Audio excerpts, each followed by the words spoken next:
Hey guys, Brian New here. I'm with Bass Resource. Today we're going to talk about hard swim baits in the springtime. You know what? A hard swim bait. Obviously it's a swim bait that's hard, but you know we can go so many different routes with that. You know, we got the glide baits. You know, that's a big thing nowadays. It's a single joint bait that glides. We've got multi-jointed baits, which is a bait that's, you know, near and dear to my heart. We got, if I can get it, this Pro Sashimi Swimmer. You know, it's got 3 joints. You know, that's completely different than a glide bait. And of course, there's 2 joints and 5 joints, and there's all different versions. But a hard swim bait does so many different things. So here we are where it's a springtime. A glide bait is a bait that I'm gonna reach for in the springtime. And what I'm gonna do with the glide bait, you know, to me, it's not a cover a ton of water bait. It's a target bait. I'm gonna throw it down the side of a dock. I'm gonna throw it at a stump. I'm gonna throw it at a lay down. That type of deal, or a shade line. You know, shade lines are good. If you're on a bank and it's clean water, and then where you see that watercolor change because that's where the break is. That's the stuff that I'm gonna target with a glide bait. And so a glide bait, it's a big profile bait. It draws a lot, it's got a lot of drawing power. Fish can see it from a long way away, and with it just kind of cha-chaing back left and right, it almost kind of mesmerizes the bass to some extent from time to time. It is a bait that a fish will follow a lot and not commit to. There's a lot of different things that you can try to get that fish to actually commit when you do see it following. You know, you can chop it like left, right, or, you know, just a slow, steady whine, you know, chop, chop. Yeah, there's so many different ways to use this bait, and I've been doing it for many, many years before it got popular, and I kind of got away from it. Well, now it's a big thing again. Guys are winning tournaments. Guys are catching a lot of big fish in tournaments, and you know, I'm kind of kicking myself for not dedicating more time to it since I was ahead of that curve with it. But when we're talking glide baits, big hard swim baits, you need the right equipment. And ARC has a rod. It's the Glide Bait Special. It's a 7-foot, 10-inch. It's a heavy action rod, but it's a soft heavy action. So, you know, it's got the power. It's got the power to handle that heavier bait and those bigger fish that you're looking for. But it also, you're dealing with treble hooks. You're dealing with a bait that the fish just swipe at a lot. They don't eat, like full on eat it. And you don't want to rip those treble hooks out of that fish. So having the right rod is definitely a big deal. Whenever I started using this rod, it's helped me land a lot more fish. It's got a longer handle. You know, you're able to make those longer casts. And as far as gear ratio reels, you know, I tried a 6.4 to a 7. You know, this is a ARC Gravity G7 reel. This is a 6.4 to 1 ratio, and it kind of helps me make sure that I don't overpower it. There are times that I will go to a 7 if I'm chopping it a lot and moving it pretty fast. Line, 20-pound Sunline FC Sniper is pretty much my go-to. You know, 20-pound it's hard to break 20-pound. You can do it, but it is hard. You could go bigger. I mean, there are times that I step up to 25, but I'm typically using a much bigger glide bait. But this Spro Chad Shad, it's, you know, the Chad Shad is, you know, the original Chad Shad, KBG, it's probably the most popular, if you want to call it garage bait company, glide baits on the market, or in the market. So they teamed up with Spro, and now we have an ABS plastic version. It's much cheaper. It's still very high quality, but it's a great bait. But it's not super heavy. I mean, less than 2 ounces.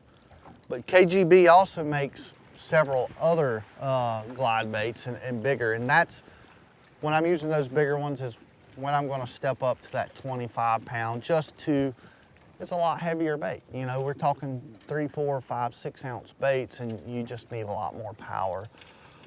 The glide bait, it's great for, you know, when you're sight fishing, when you're looking for fish on the bed, going down the bank. It'll get those fish that you can't see with your eyes. It'll get them to come out and show themselves.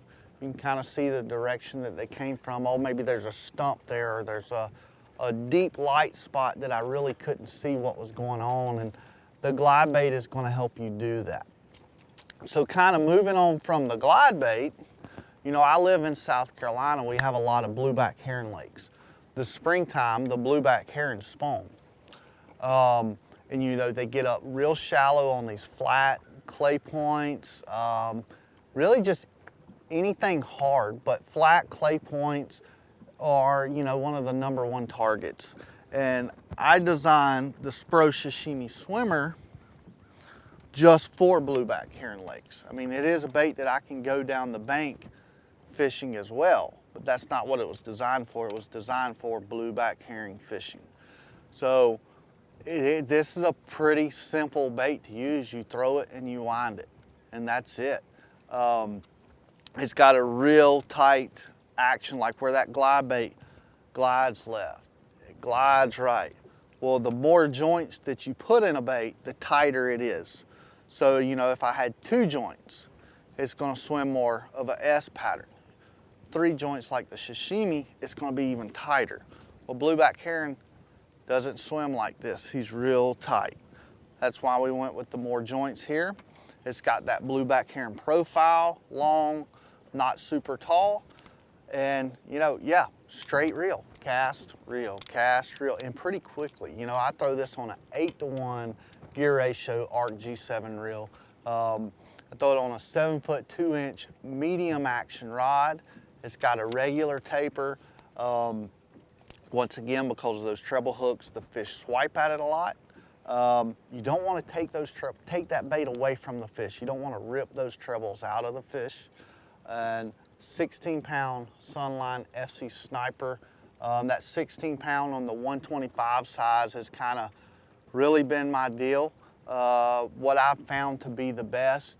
It allows it to get down just enough. It's got enough strength. But we also have other sizes. We've got a 105 size. And when I switch to that 105, you know, obviously it's a smaller profile. I go down to 14-pound FC Sniper. It's a smaller bait. You know, a little bit smaller line helps it get down and not overpower it. When I reach for the smaller one, obviously, you know, it depends on the size of the bait fish you're trying to target. That's one key. If it's super clear water, if it's a very bright sunny day, you know, that's a time. If it's highly pressured, if it's a place that you know a lot of guys are fishing, the 105, you know, I'm gonna reach for that. Same deal, keep it pretty fast, I'm throwing that on the same rod and the same reel as well. There's a lot of little tricks that I do with the Sashimi Swimmer, and one, you know, I put a feather treble on it sometimes. And when I put the feather treble on it, this is one that I hand tied on a Gamakatsu G Finesse treble hook. When I put that on it, it does a few things. It gives it a bigger profile, but it also tightens that action up slightly more, and it also slows the bait down somewhat. You can still move it as fast as you want, but you can also move it a little bit slower. So the bigger profile, it slows it down, and you know, it also keeps it a little higher. This is something that's kind of new to me. I haven't done it a ton. I'm learning more and more about it. I always love tinkering, you know, even when I feel like I have something figured out perfectly, I still always feel like there's something else I can do to make it better. So the feather treble is one trick that I play with from time to time. I don't have the exact science down to when I need to do that, always. Now, if it's a little bit off-colored water, if it's a dark day, which we somewhat have today, I need a little bit bigger profile, something they can see a little bit farther away to get a little bit more drawing power. That's a time where I believe the feathered treble is going to make a difference. Another thing that I do is sometimes I'll add a weight. This is just like a free rig weight, a open eye drop shot weight. Obviously various sizes. This is a 1/8 ounce, and that's, of course, it's going to get the bait down a little bit deeper. It's going to let you speed it up to keep it higher if you want, without blowing out. That's a pretty neat deal. Actually working on a fast sink version, but I don't have it yet, so a little sneak peek on that. Maybe I shouldn't have told you, but I did. But adding that little drop shot weight is something that I really like to do from time to time. And if it's very windy, you've got a lot of waves going on, you need that to keep it down a little better, to keep it from coming out of the waves. And important deal, I've used a lot of different things, but this is one of the very slender tungsten drop shot weights. So that, and the reason that's important is you're putting that on your hook hanger there. Well, you don't want this big weight that's going to get in the way of your hooks and take away that bite of your hook. So the smallest, you need the weight that you need, but you still want it as small as possible. And I just put it on there with the split ring, or on the split ring with the treble, just like you would, if you're replacing your trebles. As far as colors, I'm a bait guy. I love all the fancy stuff. I love all the pretty colors. I've got a box full of custom painted sashimis here, but at the end of the day, you really need a handful of colors. You need a natural herring. This is one of my favorite, the natural herring. It's a solid color. It's a white-based color.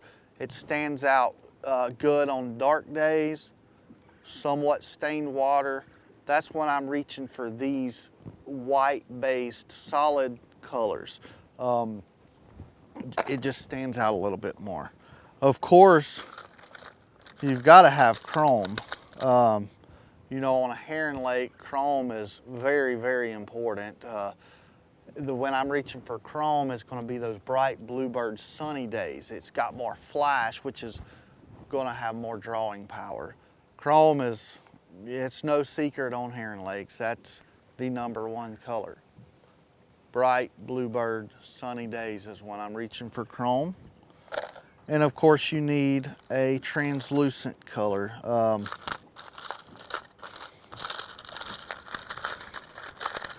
The tangled up translucent herring here, it's clear. You can see straight through it, but it's got that same herring color. They're called blueback herring. I have no idea why, because they're actually a brownback herring. And this color resembles that really well. I've got a lot of custom painted translucent colors, but another little sneaky deal, we have a clear sashimi swimmer. And when I'm reaching for that clear color sashimi is on those super clear lakes, super bright bluebird days, when the chrome is just a little bit too much, when the pressure is just a little bit too much, that clear, it's definitely a bait. It's a sleeper. It catches them. But kind of getting back, I kind of jumped the gun a little bit. The translucent colors is going to be those clear, highly pressured days. That's when I'm reaching for the translucent colors. But yeah, so that's the herring deal.